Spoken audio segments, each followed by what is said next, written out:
Hey, what's up? This is Blake, and I'm back with another episode of the video version of the Tomo podcast for you. This week, I am talking to Tomo Fujita. That's right, Tomo Fujita from the Berklee College of Music. That's the same guy. He's on this podcast this week. He is a super cool dude. I met him a couple times at NAMM through some StewMac stuff, and he's just a great dude. I really enjoy talking to him, and I knew I had to get him on the podcast so you could all hear his story. I didn't know his whole backstory, and that's why I thought, hey, I know he's the guy from Berklee, I know he's the guy that helped teach John Mayer, I know all this stuff, but I didn't know, like, the ins and outs. How did he start? What was his story? I wanted to know. That's what this show is all about, and he gave it to us. So, without further ado, let's get into this episode with Tomo Fujita. Here we go.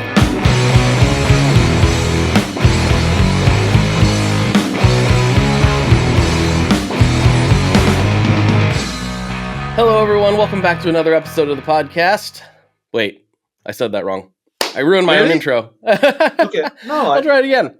Hello, everyone. Welcome back to another episode of the Tomo podcast, a show about guitar stuff occasionally, sometimes. I'm your host, Blake Weiler, and with me today, I have Tomo Fujita. What's going on, dude? Hey, thank you. Yeah, I met you at the NAMM show. Mm-hmm. And yeah, how have you been? It's good. Good. Busy. But that's good to hear. All the good kind of busy. I'm not complaining. So. Oh, that's great. Yeah. Yeah. I keep thinking, like, this year has been just, like, not as much as, like, a traveling musician or something, but it's just been a lot of back-to-back travel things for me all summer up until maybe 2 weeks ago. So. Oh, wow. That's great. Just getting settled back in. Yeah. I was touring on entire month of August, then came back in Boston, then settle back to teaching now. Yeah. 3 days a week. It's good. Yeah. Well, I know a fair bit about you since, we've met at NAMM, and obviously I've followed your content for a long time, but I don't actually know the full Tomo story. I don't know, like, how did you get into this? Because you've come at the guitar, like, first of all, for the listeners, I don't know, we all love guitar, we all love music, but I don't know if anybody loves guitar as much as you do. Yeah, that's actually really true, because my family, they always makes fun of me and the guitar. Like we have a dinner conversation. Sometimes I look up and kind of thinking something, and then my daughter said, "Guitar," like this, and I go, "What? What are you talking about?" Because that's how much I'm always thinking about the guitar. And my wife always said, "You have so many girlfriends here," Well, I mean, I think I'm so fortunate that I love guitar and I'm so enjoy every day. And everything I do around the guitar, I make a living. So I can't complain, really. Yeah, that's amazing. Well, how did you get there? When did you first start playing, and how did you carve this career? Because I think you've got also one of the most unique careers in the guitar world. I think so. Well, just like everybody, stay in the bedroom, practicing guitar, and mom call at dinner time, come down, come up again, practice, that kind of deal, high school. But I always forget this part. End of high school, I really thought guitar is not really great, like career to pursue. So I decided to go to regular college, almost like a please my parents, and that's what I did. So basically, age 17 to 18, 19, I didn't touch my guitar 2 years. I feel very sad because somebody else was playing guitar, but then I have to study something else. And then I went to regular college studying Russian language. Oh, wow. Just because I figured out if I do that, if I get the job, I make really good money, when I was 22, I can play guitar as a hobby. That's what my, idea. But then 1 year at the college, I hated studying Russian and something else that besides music. But I didn't know I have a back plan, but I started studying jazz guitar with jazz guitar teacher. So that was age 19. 1 year, struggle with regular college work and struggle with my life. And then I found bass player in town, Kyoto. And I asked, this guy got the scholarship from Berklee. Great story. Okay. Wow, he got the scholarship from Berklee, and he can go to Berklee. Oh, I need to know that. I was just curious. So I found this guy. He didn't like me because I asked too many questions from the beginning. But he gave up. See, this is a really important lesson. If you have a question, ask, because you don't want to miss it. So I asked. He answered. He helped me. Guess what? 6 months later, I got scholarship. Nice. But year before, I already was taking jazz guitar lessons. You see, already 1 year, I was kind of preparing something without knowing. Chance arrived. I grabbed it, and then I did it. So basically, second year at the college, everything changed. The 6 months later, I got the scholarship. Scholarship will last 2 years. So I said, okay, I'm gonna work 2 years, make some money so that I have living expenses, but I get full ride at the Berklee. So that's a, chance. Then I came to Berklee. I was okay, I played pretty good, but not anything special. But then I was playing style of Larry Carlton fusion. I was really into Scott Henderson, Pat Metheny, Mike Stern, John Scofield, all those guys, and copying just like everybody else. And then again, 6 months in Berklee, I was like, wow, everybody sounds the same. Everybody doing the same. Everybody sounds the same. Exactly sounds the same. I can't do that. I figure it out. You see, sometimes you have to go to a little bigger pond, bigger place so that you see more people. Not like a small pond, like a small town. So I went there. I just woke up. Wow, this is different than I thought. I thought my dream was kind of easy, just pursue whatever I like, but everybody doing. So I decided to study as much as I can. So focus on jazz, not the fusion. Jazz. Then graduate from college. So everything, fast, fast story. When I graduated from Berklee, first thing I did, joined the blues band. Blues band use, Fender Deluxe or, Bibolux reverb, plug in straight. That was like, wow, difficult to do because I used to use delay, chorus, compression, all the pedals. Pedal like that. So now, after that, my pedal is like just TS9 wah pedal like that, So what happened was I graduated from Berklee with a lot of knowledge. Then I realized I don't have a blues feeling. So that's when I decided I will not listen any jazz anymore. No knowledge, no jazz. Everything blues, feeling, no knowledge. That was like about 3-4 years. Okay. Yeah, so probably 1990 to 94, probably. Really understand. 94, 95, that's when I'm getting my own sound. Okay, got it. Yeah.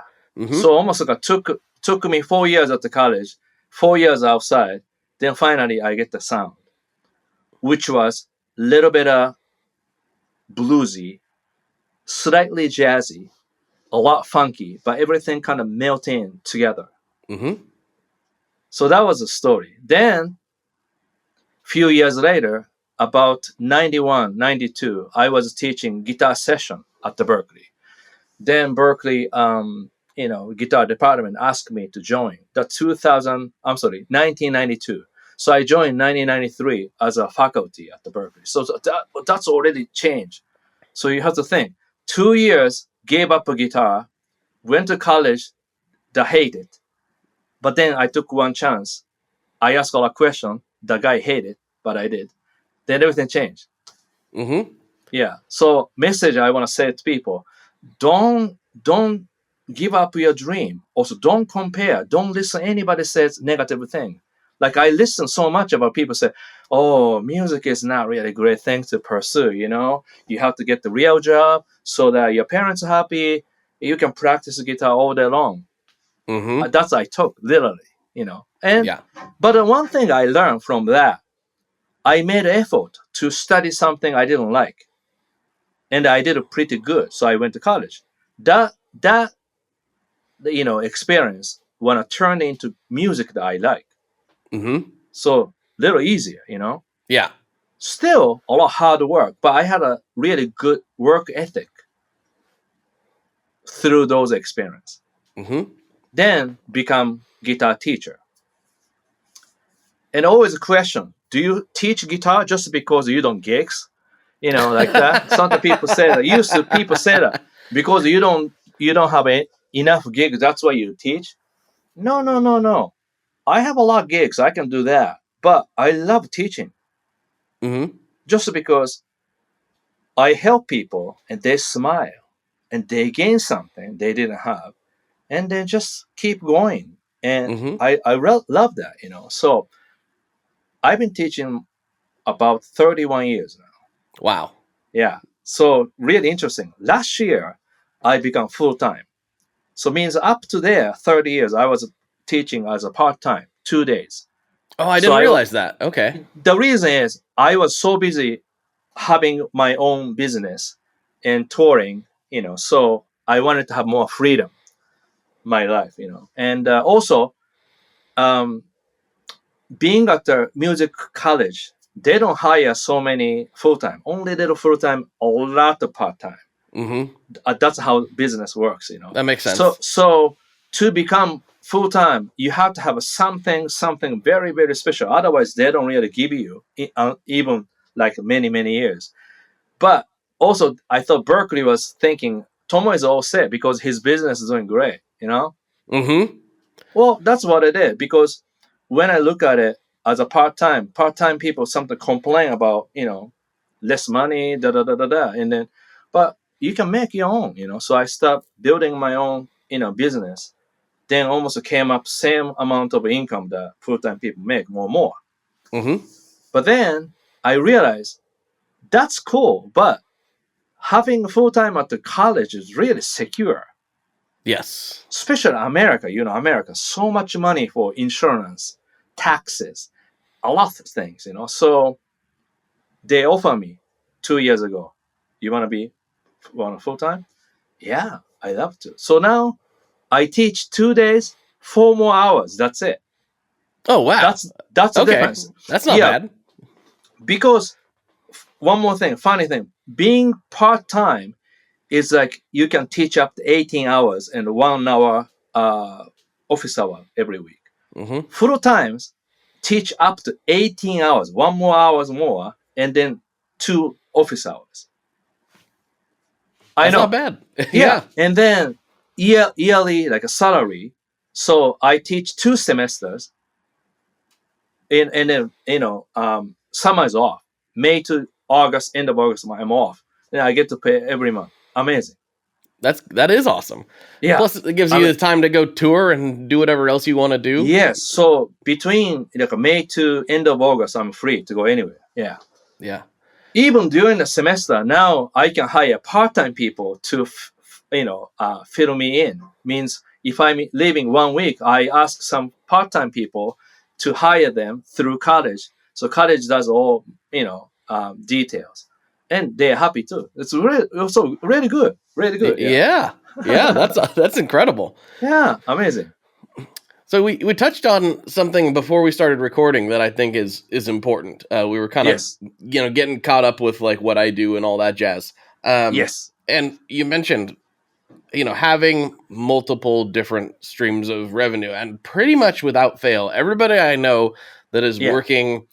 There's some exceptions, but most yeah, people I know that are working full time doing music, that's the case for. right. They're teaching, they're Yep, on the road, yep, they're making records, whatever they're producing. Some of yep, them are engineer, whatever they're doing. There's yep. multiple things always coming in at the same time, and Yes, I think that's not, maybe it's more talked about now, but I know when I was growing up, that yeah. was not talked about at all. Well, here's the thing. I mean, being professional and doing touring, recording, like you say, teaching, and producing, but people never really talk about how much you really get or how much you should get, Right. because this is almost a kind of secret. People say I have a job, but they don't say detail.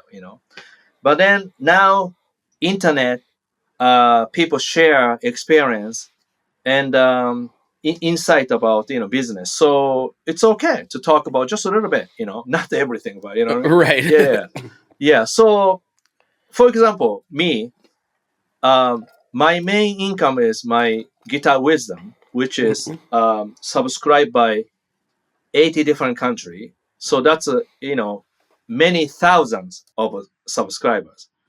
Once again, I can't say how many thousand because people calculate how much I'm making with those jealousy. So I don't say, but many thousand happy subscribers. Then I have a full-time job at the Berklee. Okay. Then I have about 45 original songs. And I have everything through CD Baby. So every 2 weeks I get to pay from a lot of different source of revenue, money from that. And YouTube, I get to pay from YouTube. I get to pay from Instagram post. What else? Yeah. And then from Steel Mac, from Orangewood, because Orangewood to Steel Mac, I post like special link. So people click that, they buy, I get the percent. I surprised how much I get to pay from those guys, So you see already 5, 6 of, income. Yeah. And it really nice to have. And then now I do, I can't say which company work with. For example, from background, you see some equipment I always show. Means I get to pay monthly. They are using me as an advertisement. So I don't get. I used to try to do those kind of deal like a signature pedal. Yep. These sounds good as a musician, but this only made 350 units. Okay. Right. And then I get to pay really well, but that's it. But then guess what? This company make more money because I helping them. Because now this you can get this one, so it means everybody gets regular genre. Yep. Exactly. So I learned a lesson. I made a signature, but then I don't really make like sustainable money. Do you know what I mean? It's almost it's good. And then next one I did like this. Ibanez. Ibanez, they can hire me as an artist because I played so many different guitars. Right. Yeah. So they are nice people. But I said, I want you to, do endorsement, but I can't do it because company policy that, we can hire somebody plays, Fender or Gibson or some other things. And we always talk every year at the NAMM show, Skype, like that. Then I said, you see, I love guitars called Duosonic or Music Master, right? Yep. They are really curious why I like these, And then I told them a lot of quality and simplicity. And then one day they said, I want to hire you as an advisor for the company.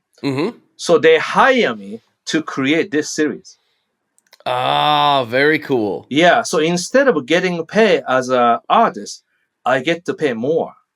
More, Yeah, and then they hired me because we made a different title. Oh, okay. Different title instead of artist.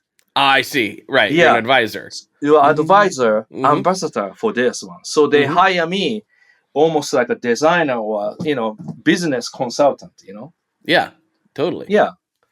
So like that. So I want you to understand, if you don't have a position, you create. That's right. I like that. You like that? So that's why I love talk, the possibilities.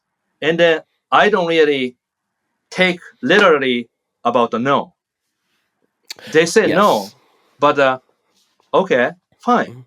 I will come back something, I think that's so actually that's why I came back. That's really important, actually. No is so we run into this at Stringjoy a lot because we're the new string company, right? And That's so amazing. we're trying to push into. We started online, of course we did, and we started to push into retail over the last about 3 years. Okay. And there's a lot of no's there. Like, oh no, I can't possibly take another string brand, Yeah. And so many of those no's eventually, people keep coming in and asking for those. I guess we will. I guess we will take them. So I've taken it as it's not a no, it's a not right now. Exactly. Mm-hmm. Usually, if really know, they don't even come back to you. Yeah. If somebody come back to you, that means a little bit interesting, at least. Yeah. And then, yeah, but that's great story.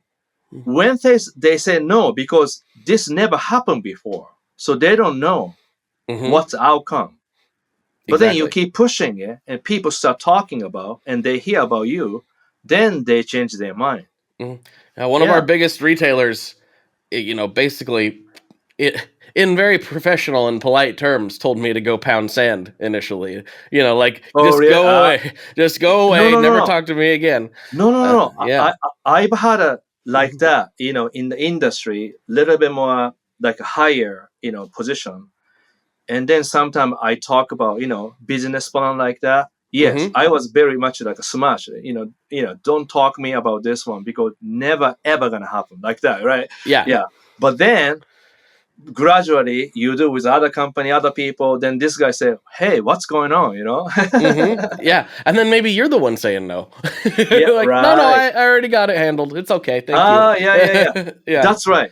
So that's why, like, in the business, you can say no to people. Like, if, for example, if I get asked to do clinic or something like that, always said, I can't do this one, but maybe, don't say never or you're not good enough or, I do only this much or like that. Don't say anything.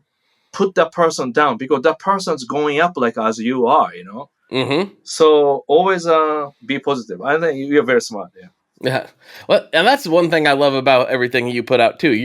You're also one of the most positive people putting out content, I think. Just as a Thank you. general rule, and it makes Yeah. me happier to be a part of the community, I think. Yes. Well, idea is, I love guitar player and I teach guitar, but then through guitar teaching, I really felt I really need to understand what person is really personality.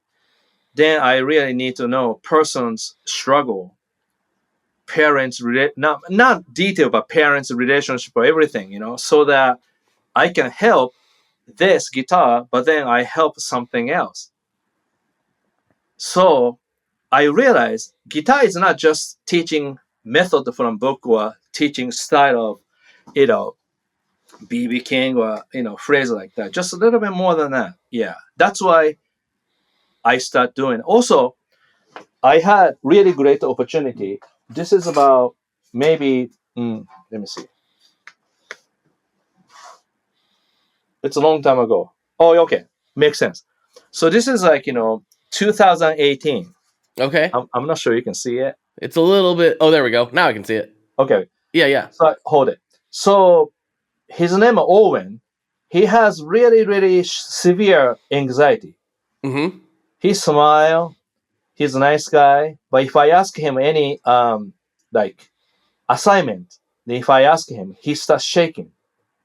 Okay. And I was like, I'm only guy in front of you. Nobody else. Why you shake? Then he said, I get just nervous. And the parents say he gets very, very nervous. Okay.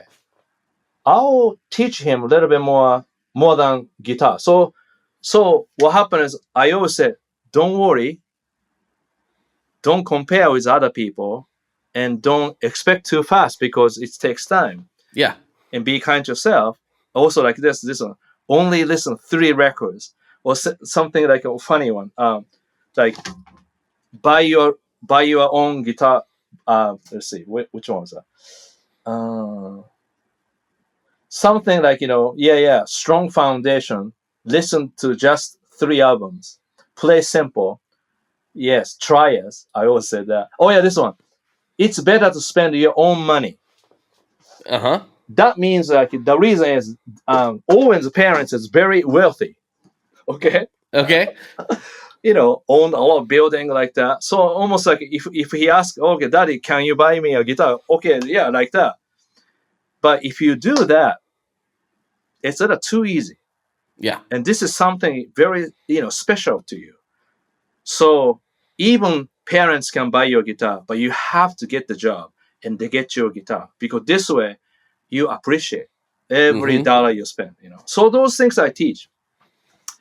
After that, he went to Berklee, so he finishes it. Now he can go to jam session. He can play with his, great playing. So, but anyway, so he's a really great example. I really worked with him about 3-4 years about anxiety through guitar. It's interesting that it can be a tool like that. I don't think a lot of people think of it in that way necessarily. Yeah. So now I teach guitar at the Berklee, but I teach a lot foundation. So I really teach people how to look at things more deeper. And then, to be patient, to be thoughtful, a lot of things, Yeah. Yeah.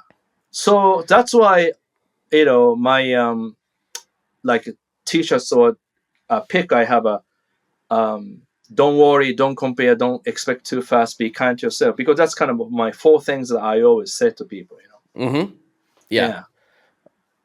So that's why guitar wisdom too. I say not the guitar school, guitar wisdom, because through guitar we appreciate our life and we have fun, Yeah, it's not so much about become rich or famous. It's just having something special to you, then works hard and you get return through that, work.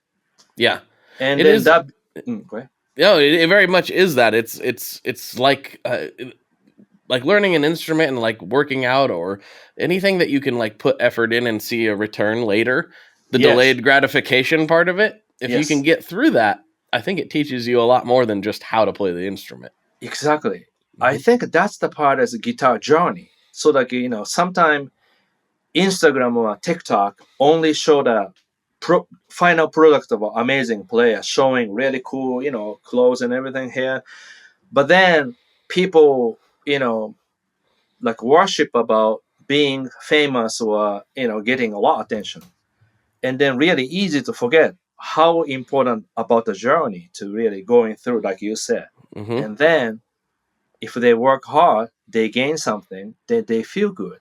They gain more confidence and, and more own personality going, So yeah.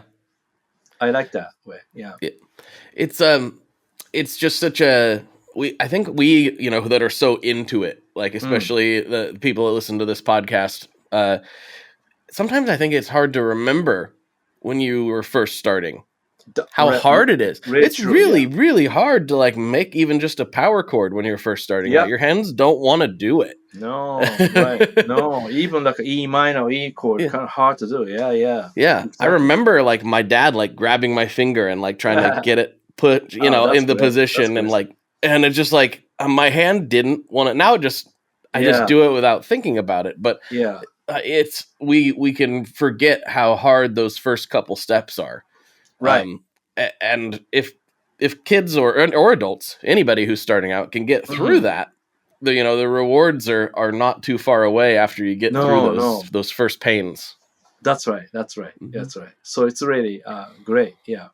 But funny, being a YouTuber, I use YouTube too. But I think YouTube really like making guitar player a little too fast to learn. Means like sometimes showing licks or patterns a little bit too clearly so that people can learn, which is good, but without any foundation. So they learn patterns so quickly before, like you say, we'll focus on some simple stuff. So they can get it, but without the foundation, there's lack, between being real good player or pretend to be good player, Oh, wow. Yes. Yeah. So I see a lot of problem from YouTube lately, Yeah. Some people are just wired that way too. I know a guy, this is going, 20 years ago now. Okay. And I used to play with this guy and his brother a little bit. And the one, my friend was the drummer and his brother was the like going to be the lead guitarist, quote unquote. Okay. Incredible guitarist. Could shred like no one's business. Okay. Like just mind-blowing shredder, but he couldn't play a song. Like we'd sit down to jam, like, okay, we're gonna play this song. He's like, well, I know the lead and no other parts. Yeah, I see. And so you'd start to play with him, and he wouldn't have any idea what to do on the basics, because he just wanted to get to the shreddy parts. Right. He wasn't. I like the guy, but he wasn't fun to play with because he didn't know how to do, and he didn't have an beyond that. It's not obviously he was capable of it, but he didn't have an interest in learning anything but the hard bits. And so then the song is kind of worthless at that point. And then that's the other part is that, years ago, somebody has to play bass line or rhythm guitar in order for somebody to play solo. But now, if you go to YouTube or anywhere, you have backing track. The backing track, it's not like a 3 minutes, it's like 10 minutes, so it's really long. And then if you play something, it sounds like a fits. That's how they make, backing track sometime. So a lot of people don't know chord progression. A lot of people don't know like Beatles songs or Rolling Stones songs. So like you say, they can play song, but they like kind of a shredding, right? Yeah, I know that's a new thing. Yeah. Well, and to be fair, I'm very guilty as far as like lack of theory knowledge. Like I came up in the punk rock world, and so there was just bashing chords and running around. No, that's fine. Yeah, that's fine, because I know few famous punk rock guitar player in Japan. Then funny part, they respect me so much, and I respect them so much. It's something we hang out a little bit, and they feel very like lacking about that, theory. But they really understand. They just don't know how to call exact chords or harmony or intervals. So to me, theory is about how to measure about the intervals. They know the color. But that's it. That's the difference about knowing the theory. Knowing the theory will make you a better player.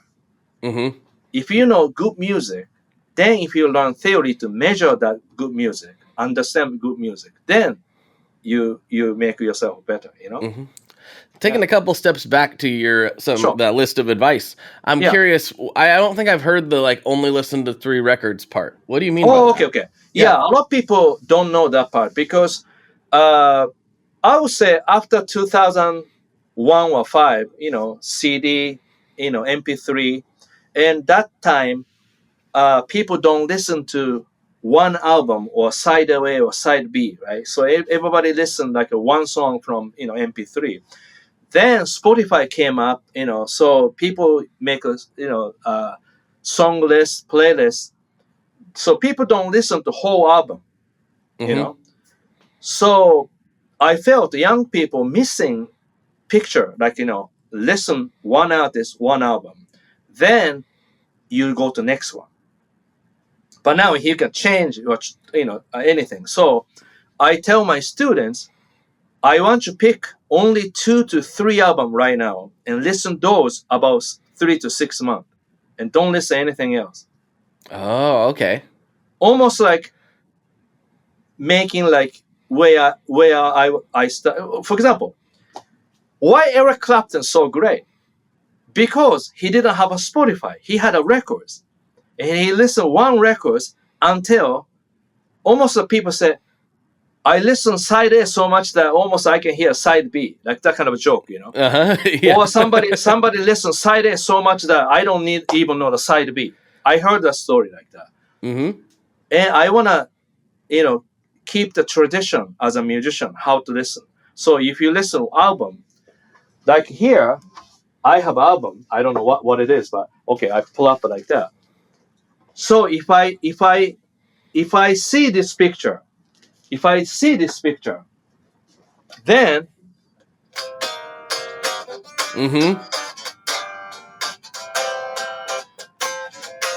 I can hear the music right away. So in other words, every record I have here, anything I pull up, I can hear the sound. You know what I mean?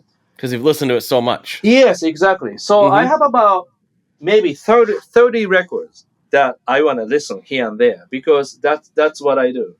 And I have a lot of records there. I have a CD, but so I teach kids listen this way. That's why very important three. That, for example, when I teach first time at the Berklee, I have questionnaire. First question: list your favorite artists, anybody who influenced you. Mm-hmm. 5 artists, and then usually people list 10, and I say I ask 5. Yeah. I ask 5, Mm-hmm. and they say why? It's just 10, just kind of same thing. No. More choice you have, you lose your chance to learn something. So less you have, you definitely learn something. So I'm not asking your favorite list of artists. I'm less asking life that's important, who you influences. Mm-hmm. So 5. So we sometimes, if somebody write the 10, take another 5 minutes, cut down the 5. And then I said, which album do you like? And they don't know the album sometimes. Well, you have to know the album. Which song you like? Then next question is album. Which album is song favorite? Then young people cannot list album. That's why I start worry about this. Mm-hmm. So album, if you don't know, check out the album, listen whole album, something like that. Yeah, so that's a question. And then third question, what is your weakness? Okay. Yeah. Oh no. What is your strength? Yeah, I ask is your strength, Mm-hmm. and then I ask weakness. And then if somebody say improvisation, I said that's a huge subject. You have to Yeah. narrow down what type of music, what type of improvisation, who's your influence. So I ask a lot of questions. This way, I don't teach materials that like almost like a method or people using same thing. Mm-hmm. I have to make a very special curriculum. Do you know what I mean? Yeah. So that's why somebody say, I want to learn blues. Well, what type of blues? Right. I can't just blues licks, So I have to really ask a lot of questions. Then I ask list of your gear, strings, effects, amp, everything. Then very end, what would you like to learn with me this semester? Something like that. This way, I understand person's personality. Thinking too much, owning too much, or not able to say something clear. So then I work that personality part. So you've been teaching for a very long time. Yes, I And do. Yeah. obviously you've learned that these are important things to help identify so that you can help your students. Yes.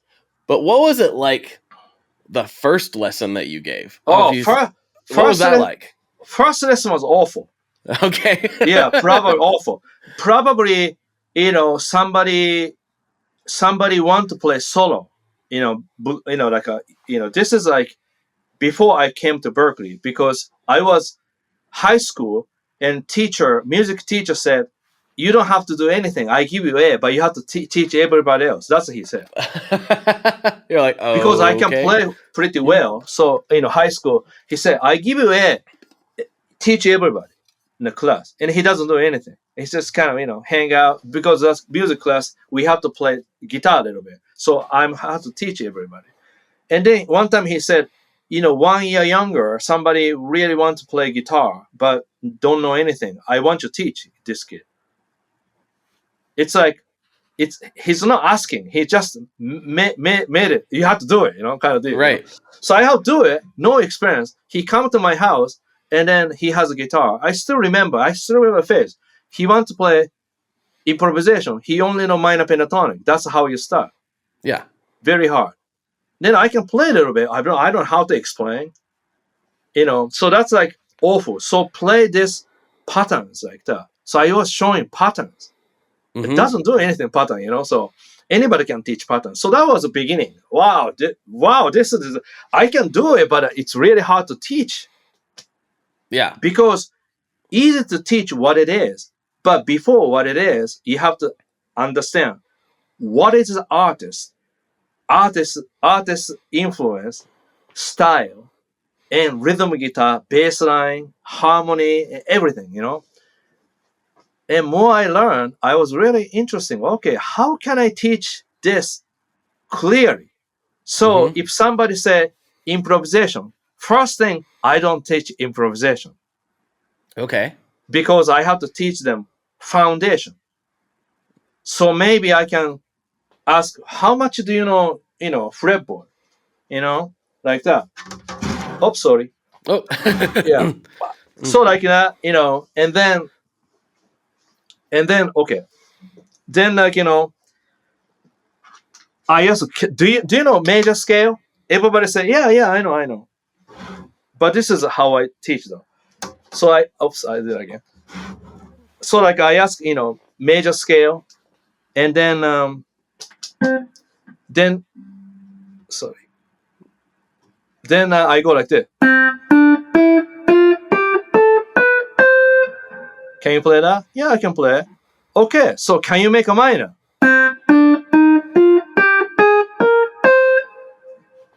And then sometimes people cannot play a minor scale without looking. Oh, okay. Flat 3, flat 6. So I change one fret to change it. Uh-huh. That's a theory. Right. This is not theory. This is a shape knowledge. Anybody can get. I mean, my mother can play, Yeah. So, but this one, it's like really important. So I teach like that. Then I teach, okay, can you play triads like that? But then what happened is I have a reverb on my, then play like that, and then some notes ringing. So I said, okay, so that's not right way to do. So this is what you do: play, no sound, and go to the next one. Oh, okay. So then you learn how to deal with muting. Yes. So I'm not showing that's a triads. See, just showing triads is YouTube. Just showing quick and no guarantee, So like that. Then bottom I play a little softer. Then sometimes I go side by side. Most people do this. Like that. So okay, let's learn this. No noise. Then thumb position become more important. Right. Then palm muting. So like I teach material and I teach behind the scene, like a really great player does, Yeah, so it's not just about learning the thing, whatever the thing Right. is, triads or whatever. You're kind of inserting within a way that they don't actually maybe even realize until later. That's right. Yeah. Other technique things. Yeah. So beginning of a teaching, I'm just showing patterns or ideas of what I play. And then that wasn't really great. And so I teach a little bit more than something else, Yeah. Well, when did you get to the point where you started having kind of that entrance survey that you were talking about, where, you were having people list their top 5 albums? And when did that start, and what inspired that? That started around probably early 2000, maybe. Oh, no. Probably like, 5 years later since I teaching at the Berklee. Just because every semester I teach, and then something I learn every time, something not communicating well, you know what I mean? So what happened is people come to my class, my lesson, and I ask students, so what can you do? What do you think your weakness, like that? Conversation, you say something very, simple and brief, So okay, then I can't really ask too much because of time too, Yeah. So, but if you make them sit down to write something, they think a little bit more about information. Then whatever written, I can really negotiate. Okay, you have to say a little bit more because I don't understand, So I think, so that's like real communication problem that I had, first 3-5 years at the Berklee probably. Communication problem means I want to know more about students, but they don't give me. I see. Okay. Yeah. And then, lessons only half an hour. We can't really talk too much. What can I do? Okay, I ask questions first. Mm-hmm. Get that out So of the I way. so that way, I believe like 1998, around there already I have blues listening list, funk listening list, questionnaire, put the, year. So that's how I started. Yeah. Cool. Yeah. Let's see. We're at yeah. I told the people in the Tone Mob Facebook group that you were coming on, Oh, cool. and asked them if they had any Question. Yeah. any questions. Let's see what we got. I didn't give them enough time, of course. Oh, I okay. gave Okay. Yeah. so Yeah. Okay. hopefully people aren't mad at me. Let's see what we got. Okay, we got two really good ones here. Okay. Um, Abe Matthews, he says, best tips for living with clean tone. He's like, Tomo's clean tones are amazing and so articulate. I think he's asking, if I'm putting words in his mouth a little bit, like, you are known for playing more clean, I feel like. Obviously, you've played with everything under the sun. But can you expand on like how you get those tones and like what your maybe go-to rig is? And then if there's any technique stuff on there too, that probably would help too. So I use a lot of single coil guitar, and then I'm very, very picky about the tone. This guitar, Kanji Kawabata made, and then originally I have 3 pickups, but I have one middle, one front, all different variations. Mm-hmm. One pickup makes much more sustain because no magnet pull. Yeah. Number one, my tone always all the way up. So at the Berklee, I ask students, do not touch this one.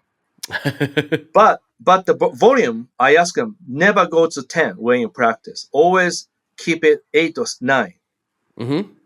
Then raise your guitar amp as loud as you can. Means like a little bit more like set uncomfortable.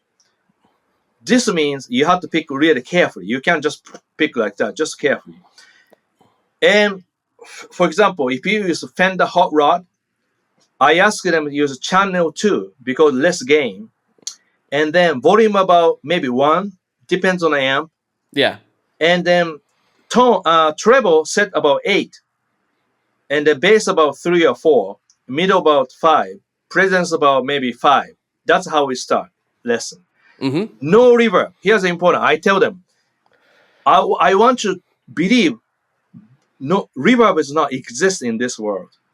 Okay. I'm not asking not to use. I'm not asking just not use reverb. No, I want to believe reverb does not exist in this world. Okay. That's how we start. Then what happens is now you see clean tone from the amp, no reverb become so beautiful. I am very guilty of drenching everything in copious amounts of reverb. No. That's fine. That's fine because funny part is I am making my reverb pedal. This is really funny. I have a reverb pedal. This is one control. We are making signature. So I love reverb, but when I use performance, I use reverb. So one side is regular reverb, one side very deep reverb. Nice. This is really good reverb. Anyway, but at the lesson, first thing, no reverb. And a lot of people surprised because they tend to go a little bit reverb on. Mm-hmm. And then that's how you get get rid of a noise issue and everything bright. So you start pick a little softer in the picking. Right. Yeah. So then now I use one control. You can see there, but that's a transition. Mm-hmm. So that I get same tone everywhere I go. Yeah. I didn't know one control did amps. I knew about their pedals, but I didn't know they did amps. Yeah. So like this is a.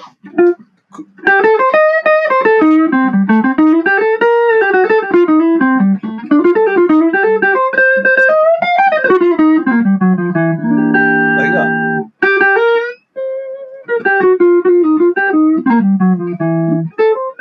Yeah. So basically, sounds a little bit brighter, little less bass, so that you can really work on.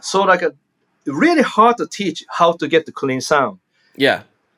But idea is you don't want to get full volume from amp. Keep it 8 or 9 and then loud enough. Then you use picking volume. Okay. So almost like this. Guitar volume a little less, more volume from amp, and then picking volume. That makes sense. So in other words, begin with kind of loud, almost like a little bit difficult to touch. Then your picking is really working. So if you pick hard, you don't get my clean tone. Mm-hmm. You get more like a thin tone, Yeah. Almost like this one is really speaking, making that tone, So it's I'm gonna play with this later. I know exactly what you're talking about. Yeah. But I tend to just kind of blow past that point and get into just a different territory. But I kind of I want to experiment with it a little more and live in that world for a while. And then great part is this way, you can play any guitar, any amp, anything, you get your tone because this is how you get the tone. Mm-hmm. Yeah. I like that. That's very good. Thank you. All right. Let's see what the other question is here. Okay. We got, just one more for now. Sorry, everybody. I should have told you that it was coming on yesterday, but I failed. So we only got 2 questions. Maybe, people ask it later. Let's go. Yeah. John Schick, he says, this is a great question. Okay. Being a teacher, how does he adjust his lessons and quote unquote homework for a student with ADHD or similar attention deficits? Yes, we have more and more. Yeah. So basically, I do really slow to teach one subject. And at the lesson, I make a video with my phone and then airdrop the video. Okay. Then I make longer lesson on the subject and list it on the YouTube. Got it. So this way, I explain really slow. I ask more questions. I ask more to prepare and then, digest. So I don't really mad or anything like that. If they cannot play, fine. But I make sure even they have, learning disability, but no excuse when you have all sources, So I explain clearly, make video, make longer video, and they have all line up. Yeah. And usually one of those things, or maybe they need all of them, but one of those things will stick. Right? Yes, want to stick. Yeah. Then when I ask them homework, I do not ask them to play in front of me. I ask them to make YouTube video on unlisted. Oh yeah, that's a great idea. The reason is this way, I can see students' posture and visual aspect.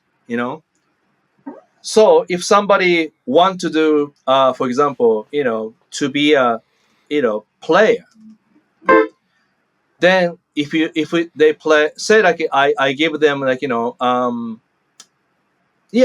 melody or phrasing homework, then they're supposed to play. All right. Before they play, this is the problem.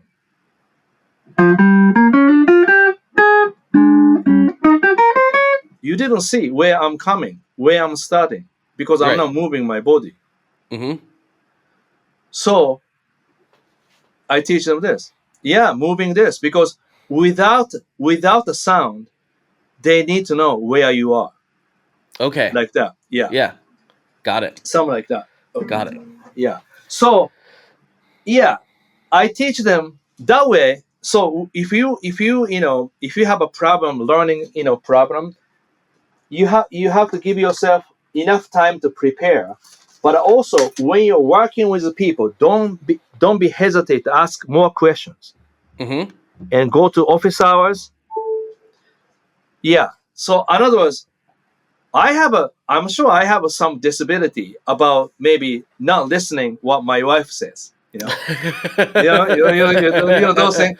She says something very clear, but clearly I'm not listening because she just talk a lot. So just kidding about. Yeah. So something like that. See, that's not excuse, right? So in other words, anything assignment you have, you make post on the YouTube unlisted, and watch yourself, watch your teacher, then little bit more you have discovery. That makes sense. Yeah. I like that. Okay, cool. All right, we're getting down to the final questions of the podcast. I ask these questions of every guest, but But before I do that, I like to give the guests the opportunity to take the stage. You know, you're talking to a few thousand people right now. You can plug anything you want to plug. You can shout out anybody you want to shout out. You can say hi to your mom. Whatever you want to do. The floor is yours. Yeah. All right. Mm-hmm. Yes. So if you are really serious about guitar playing, also, if you have any, not the problem, but just, if you want to really express yourself, and if you want to challenge more, if you want to more, increase your confidence, or maybe like more community, like, because I have Guitar Wisdom, which is video subscription lessons. I have about 300 lessons more. Then I have a community, like a forum. A lot of people post their assignment. They talk to each other. I jump in a little bit, talk. So it's really a great place to express yourself and, study guitar. If you're interested, please join. Very cool. Very cool. Yeah. And for the listeners, wherever you're watching or listening to this, the link for that will be down in the show notes. So you can just click that and it'll take you right there. Easy. You won't have to do any searching. It'll be right there. So wonderful. All right. Last two questions. Then we'll slide over to Patreon and see what kind of shenanigans we can get into. First one, what is your favorite boss pedal? Oh, you know what? I was going to ask something about boss pedal. Just because I have a pedal board, I have a one control Vemram, and I have a BJF, I have a Ibanez, and then I have so many pedals, right? For example, this pedal. Sorry. Oops. This pedal. This is my hobby. Yeah. This is great. So this is my hobby, like, almost like a checking out stuff. I have so many boss pedal, and then this is like, my boss pedal, kind of fun pedal that I just put like this, and then I just put, sometime OD1, SD1, and then Bruce driver distortion to really hear the great sound of a boss pedal. Yeah. To me, like, I think Dimension C is really, really unique. Yeah, it is. Because chorus pedal has a lot of thing, but that's only have 4 choice, and really cool, like, little 80s, chorus sound. Yeah, I like. That's my best, Then OD1. The classic. Yeah, I have so many OD1. Yeah. I mean, okay, so it's guilty. I have about probably 20 OD1. 20 OD1s? Wow. More, yeah, probably more. Just because I was curious difference, So I bought so many TS10. One point I had over 30 pedals, but I sold most of them to my students because I don't need so many. But this one, I have so many. It's kind of fun pedal. I love simplicity. Just 2 knobs, nothing else. I think still great pedal. Definitely. Actually, my quick question: what is your boss pedal, like a favorite boss pedal? My favorite boss pedal? It changes a lot. So let's say my favorite boss pedal this week is I'm probably going back to probably the DD2. I think the DD2 and DD3 they've become so ubiquitous, but they really have a cool, unique sound to them. True. I think they are kind of overlooked because they're so common now. But they just have the way those delays. Everyone's like, oh, it's a very crisp digital delay, and that is true. But they have their own character on the repeats. True. Yeah. That I really enjoy. Yeah. Because when I came to Berklee, I had DD2, 2 of them on my pedal board. One is shorter delay, about 35 milliseconds, and one other was 450 milliseconds, like that. So I always have a short and long. Yeah. Because I would play more fusion, Then SD1. Yeah. But more and more, I play different pedals, and I have so many boss pedals, but somehow there is not so much a chance to play a boss pedal. That's why I was curious. Maybe I should play that. And then lately, I use this one a lot. Oh, I've heard that one's great. I haven't This played is it yet. really great. Yeah. But I already have a Bemonan pedal, so sometimes having two boosters is too much, one pedal board. Oh, yeah. And for the people listening who didn't see what that was the booster preamp. Oh, yeah. That's what okay. Yeah. Yep. Cool, man. Yeah, I also go back to sometimes I'm like, I really like the BF2, the flanger, the original Boss flanger. That's just got a... I have one too. Yeah, I have one. Yeah. I love that thing. Yeah. It's weird, but I like it, It's Yeah. That's very nice pedal. But DD2, that's great. Yeah, great pedal. Yeah. Yeah. I got a DD2 and an early DD3. Yes. And I opened them up, and I'm convinced that the only difference is... Because I played them side by side, and I was like, these sound exactly the same. Yeah. And I opened them up, and I'm like, these are the same pedal. Like, the long chip DD3, like, it barely fits in there, and the DD2, pretty sure they're exactly the same. I don't know why they changed the name at some point, but... Let me because I have a DD... This pedal board has DD3, but I have a DD2 on my shelf. I will check later. Yeah, some of them, the later DD3s had a shorter chip in them. Oh, really? But like the very, very early ones had this big, huge. It takes up almost the whole circuit board. It's crazy. Because when I showed this pedal board on Instagram, somebody said you don't have any Boss pedal. And actually, I have so many Boss pedal in my room, but not on my board. I felt really bad because I have so many, and I work with Boss too sometimes. So. Maybe I should have one for respect. Yeah. I love Boss so much. I use the tube amp expander like every single day. Really? Yeah. Oh. I'm a big fan. I like Boss quite a lot. Nice to hear. Yeah. All right. Final question. Okay. What is your favorite kind of pizza? Favorite pizza, cheese. Yeah, I'm with you. Yeah. I like sometimes pepperoni, but I think. The reason is, my wife is half Italian, and my wife's older sister's husband is 100% Italian.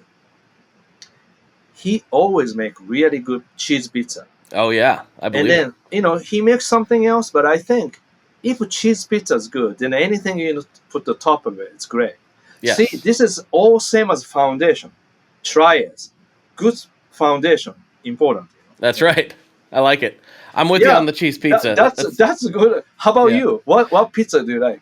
Oh, so I get pretty nerdy about it, but like if I've never been to a pizza place before, I'll probably go for their cheese just to see see what they're working with. You have to. Yeah. But I really like wood-fired Italian style. I like New England style pizza. I love New York City and New York pizza. Yeah. Uso is good. Yeah. Oh yeah. Yeah. Mm-hmm. I can get real nerdy about that. I've had pizza. Cool. I've had pizza chefs on here before. Really? I love the question Boss pedal because I was going to ask about Boss pedal because I need one to use for my pedal board. So that's actually cool. DD2. I will put that. Yeah, go with the DD2. I think people. I will do. It gets overlooked. Bring back the DD2. I will do that. Yeah. Cool. Thank you. All right, everybody. Thank you for hanging out. Tomo, thank you for your time. We'll slide over to Patreon and see what kind of shenanigans we can get into. Okay. But appreciate it very much. Thank you. You're welcome. Yeah. All right. All right, everybody. This is Blake for Tomo. Good luck and good tones, people. Thank you. All right, folks, there you have it. If you enjoyed this episode, please like, comment, subscribe, all that good YouTube-y type stuff. And please make sure you check out Tomo's channel. If you have not, you will definitely learn some stuff. And his guitar wisdom links are down in the description of this show. Additionally, if you really enjoyed this show, you can go over to Patreon, where for just $5 a month, you can not only get ad-free versions of this very podcast, but you can also get extra episodes beamed right to your ears every single week. And this week is no exception. I talked to Tomo for a little while, and we got pretty pedal heavy on this one. We started with aliens, but we ended up in guitar pedals, which sometimes, are the same thing. Anyway, I hope you enjoyed this. Please like, comment, subscribe, all that good stuff, and I will talk to you on the internet very soon. Later!